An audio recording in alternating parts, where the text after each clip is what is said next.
Hello everyone, and welcome back to the next installment in our weekly recap series, where we'll be taking a look at teases, pre-order announcements, releases for the week, anything newsworthy in the 1/6 scale world that might not merit its own video. And this did end up being another packed week. But before jumping into things, I'm going to start with a big disclaimer. And I'm just doing this because sometimes it feels like this hobby has a lot of drama, and I'm just trying to talk about figures. So here goes. I'm not affiliated with any of these companies. I'm not affiliated with any resellers either, which is why I don't post links for purchasing these. The purpose of these videos is just for me to discuss interesting news posted essentially on social media that impacts 6 scale figure collecting and my personal collecting. And in particular, just products that I might be tempted to get.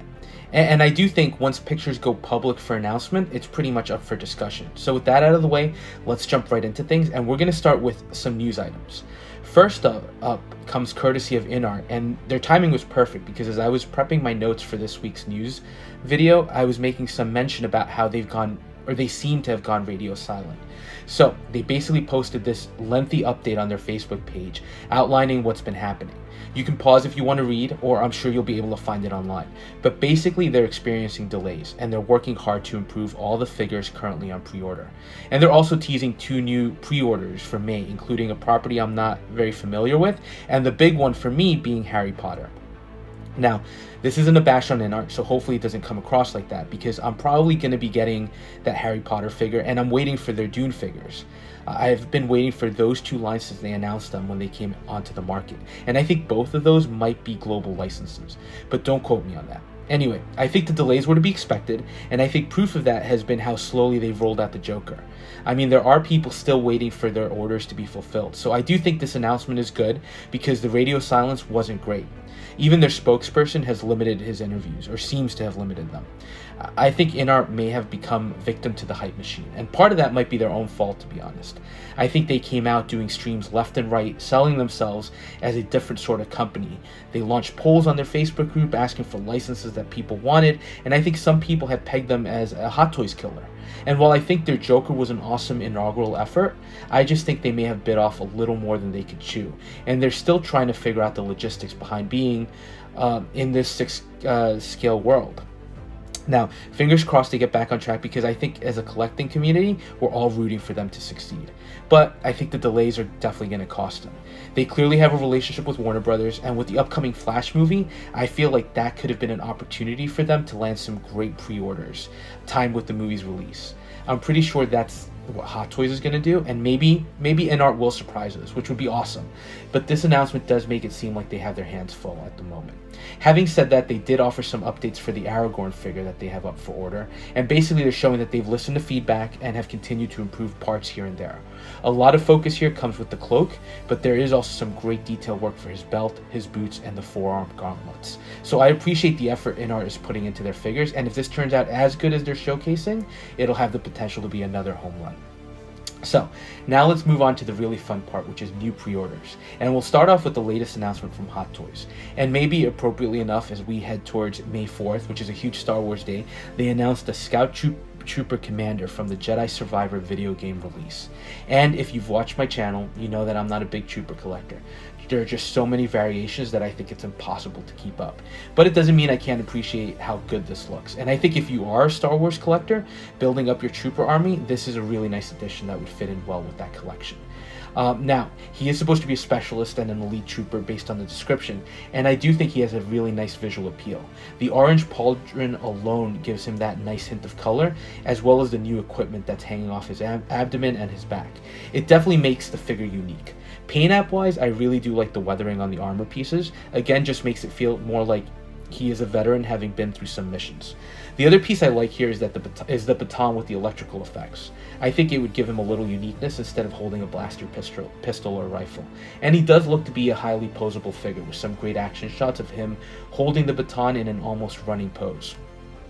Other thing of note is that he is shown in some of the promo pics sitting on a speeder bike, and I think those shots also look impressive. But I am a little surprised that Hot Toys didn't offer another 2-pack, which has been their MO in the past. Although you can still find the Return of the Jedi Trooper and bike, as well as the Mando Trooper and bike set on Sideshow. So they might have realized that the dual set might not move as many units. Overall though, it's a nice new release. Definitely a pass for me since I'm not collecting troopers, but I am interested to see where they go with this line. In particular, I'm looking for that main character, Cal Kestis. That would be really tempting for me, and I'm almost sure Hot Toys is going to release that character at some point. Next for pre-order comes from Exo6 and their Star Trek Voyager line, and they have launched Ensign Harry Kim. Release date for this one too is going to be relatively quick, tentatively scheduled for the end of May, so about a month turnaround. So figure looks okay. Uniform and accessories are always great, so no issues there. And as an added bonus too, they are adding an extra pip to transform Harry into a lieutenant. I'm guessing it'll be a magnetic attachment, and it's kind of funny that Exo6 is having a little fun with one of the longest running issues from Voyager's history, with Harry being perpetually held at an ensign's rank. Now, with Exo6, it always comes down to the sculpts, and while I do feel like they've been improving and some are great, I'm not totally sold on this one. I think there's a good sculpt there that resembles Kim, but I think the paint apps on the proto look way too plasticky.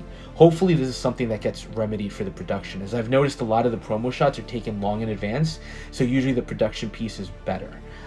So hopefully that's the case, although with this being released a month from now, I'm not sure. And before you say I'm an Exo6 apologist, I just really do enjoy Star Trek, and I want to have the crew in my collection. So this figure is coming home no matter what, and I did already pre-order. Now, if you're getting direct from Exo6, just keep in mind pre-order date closes on May 16th. And this is along the lines of Chakotay, with a much more simpler release coming with just a bare bones assortment of accessories. And the price does reflect that. I think my biggest concern with Exo6 is that in an effort to rush through productions and lines, they're shortchanging some of the sculpt work. And on these 6-scale figures, that is what makes these figures or breaks them. So, I think the Picard figures, for example, look to be great. They are teasing someone else that's sculpting these, but they're not saying who that is. But I think that's what they really need to be focusing on. And you do also have a small glimpse of Tom Paris in the background, and the initial reactions to that sculpt also aren't positive. So hopefully it's something that Exo6 can fix and address. Next figure on the list is coming courtesy of SooSoo Toys. They finally showed the pictures for their Gentlemoon figure, who's very much their interpretation of Mr. Knight from the Moon Knight show. And the figure looks incredible. They teased this back in December, and since then there have been a number of other similar releases, but I think this is probably the best one, the best Mr. Knight release we've gotten. The tailoring on the suit is just top notch, recreating all that texture on the vest and the lapels. And if you own the Kingpin figure, that shouldn't come as a surprise to you. My only hope here with this one is, fingers crossed, there's just no yellowing of the fabric, because that would be a bit of a shame. But I do think this looks incredible, and the sculpt here with the LED light up eyes on the masked head, just awesome. I even love the batons he comes with, as there seems to be some really great detail work with the Egyptian-based writing. That's why I still think SooSoo is the top player right now when it comes to these releases. And let's talk about that unmasked sculpt. I'm just floored by how good these look. When it comes to sculpts, I think SooSoo is just primed to get a license at some point. They're that good and that impressive. I don't know who their sculptor is, but they do great work, and they're consistent, especially recently.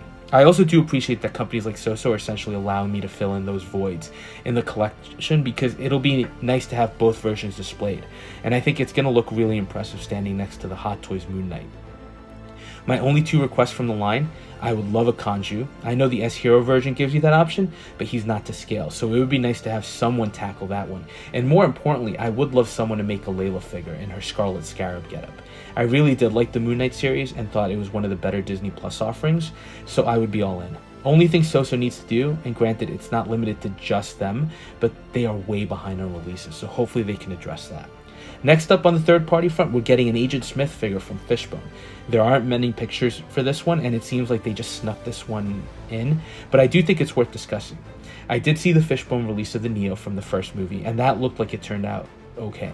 I know that's probably not the most exciting endorsement of a figure, but not having it in hand, I can only go by some of the pictures and videos I've seen. I still think I prefer my Hot Toys version, but this was a viable alternative for those people not looking to spend a ton of money on getting that. So as far as this release, it's not the first third-party Agent Smith we've gotten. To date, I hadn't picked up any of those previous versions, just on the off chance that we might get some licensed version. But I'm pretty sure Hot Toys isn't tackling this. And Inart, well, based on that announcement we discussed earlier, they have their hands full at the moment. And even if they didn't, they had mentioned in some of their interviews that while Matrix is on their list of properties, they're probably going to start with Neo. And at the glacial pace they're moving at, who knows when an Agent Smith might get on their radar. So for me, it's time to supplement my Matrix display. So Agent Smith is definitely coming home. I don't think the sculpt is all there, but it's close, and some of these figures do benefit from having the sunglasses on, and I think that's very much the case here. I also do like some of the accessories, especially the old school rotary phone, although I do think the picture with the body of the phone just hanging does look a little on the funny side. So for me, this is an acceptable alternative that I'm going to be getting. Next up is a really interesting set from Superduck Toys, and they're calling it the Sexy Agent Cosplay Set. Off the bat, you really have to love the names that these get. So it's not a figure, it's just a clothing set, and it includes a head sculpt, 2 pistols, and I think the hands. And if you had any doubt who it was supposed to be, it's Ada Wong based on her appearance in the Resident Evil 4 remake. I usually don't pick up clothing sets. I usually just wait for a full figure release, but this is really tempting. I think the head sculpt looks great, and the set as a whole looks good. I do have my fingers crossed that Damn Toys continues on with their Resident Evil line. Right now they're focusing on that RE2 remake, and they've already produced 4 figures from that. So, and they also have an RE2 Ada on its way that looks great. So I'm curious if they're going to pursue other games in the line as well. That's the only thing that's making me hesitant to try to custom build my own, as I would like to see what they've got up their sleeve. And one note, at least with my mindset in collecting, 99% of the time I'll go licensed if I have an option.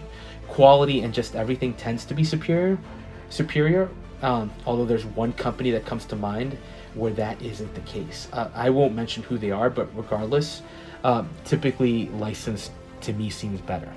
As far as new releases, we do have a couple that released this week, including a few from today that should hopefully be shipping soon. The first one is from Hot Toys. It's Venom from Venom 2. I passed on this one as I already had that original release, and I didn't think there were many differences between the two. I may be wrong, and if someone picked up both versions, I'll leave it to them to identify those differences. For me personally, I just couldn't afford to add another almost identical expensive figure. Not to say it doesn't look good, because I think it looks great. Just not sure this constitutes a 2.0 or a major upgrade from that original. But if you did miss that one, this would be the chance to pick up the figure at cost instead of having to navigate the secondary market. I still haven't unboxed my Venom from the first one, but it's a massive box. As a side note, my Carnage is paid up and should be shipping soon. So if there's even an incentive to unbox my Venom, that's it. Next, also from Hot Toys, is Yelena from the Black Widow movie. And I have this on order as well. She was a great character, and I think a highlight of that movie and even of the Hawkeye show. I think this turned out really well. Tailoring on the clothing is great, and the sculpt is pretty impressive. I have already seen some minor complaints that her hair is a little too neat, but looking back at the promo pics, I think the release looks almost identical to what was showcased with those. So I'm really happy to finally be getting her in hand and to complete that Black Widow line. Although I'm still disappointed that Hot Toys didn't release the Red Guardian they teased, since I think that's the last piece missing from the set. I know there's a third-party version, but I just wasn't that impressed with it. Also, I would have been interested in getting a Yelena from Hawkeye with the black suit and night vision goggles. I think it was a unique look, and it feels like something Hot Toys would normally tackle. But if there wasn't much demand for this version of the figure, they may have opted out. But overall, pretty happy with this release. Final Hot Toys release from today is the suited version of Wenwu, which was an exclusive to certain territories. I'm still hoping he's going to be available on Sideshow at some point, but I'm not sure at this point. I do think he turned out great, and I like the fit of the suit and the tailoring, and also the accessory, that box that holds the rings. I don't think it's an essential figure, so I don't know if I would try my hand at picking him up through eBay or the secondary market, because I think he's going to get pricey. But if there's an opportunity from Sideshow to get him at retail, I'm in. For now, though, he is released, and congrats if you were lucky enough to have him in hand. I think he looks great. Next, from SooSoo Toys, they have released their Invincible figure, and it looks amazing. I was tempted to get this one, but ultimately passed. Just didn't fit into my collection. But I think what we're getting here is pretty nice, as we've come to expect from SooSoo. Sculpt looks great, transparent goggles look great as well, and so does the alternate battle-damaged pieces. So really looking forward to seeing more in-hand pictures of this one. Only negative here with SooSoo is, again, the delayed release. This was teased at the end of 2022 with pre-orders, saying that it was going to be released in December. So really short pre-order period, and yet every date got pushed back, so we're almost 5 months later at this point. But finally released and looks good.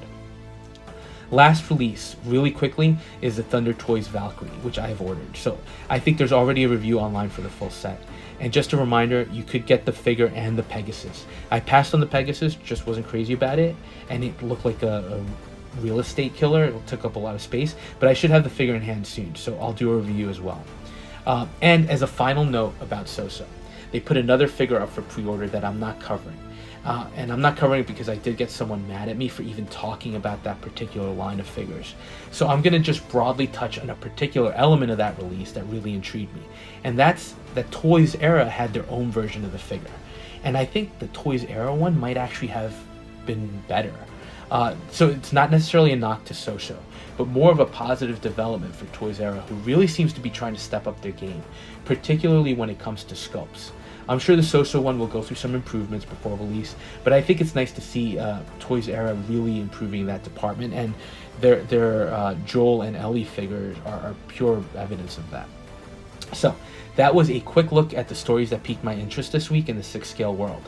I'm sure with May 4th coming up next week, we're going to be hit with some new Star Wars announcements, and you do have Guardians 3 and The Flash releasing soon, so I'm sure those will inevitably be the focus for Hot Toys for the next few weeks. Although I have to ask, what happened with John Wick? They had that teaser image that I kept that got taken down and not a peep since. And not to be a broken record, but where is Namor? Anyway, that was a quick look at developments in the 6 scale world that again piqued my interest. Let me know your thoughts on these, and as always, thanks for watching. And if you are enjoying the content, please consider liking, commenting, and subscribing, and we'll touch base on the next video.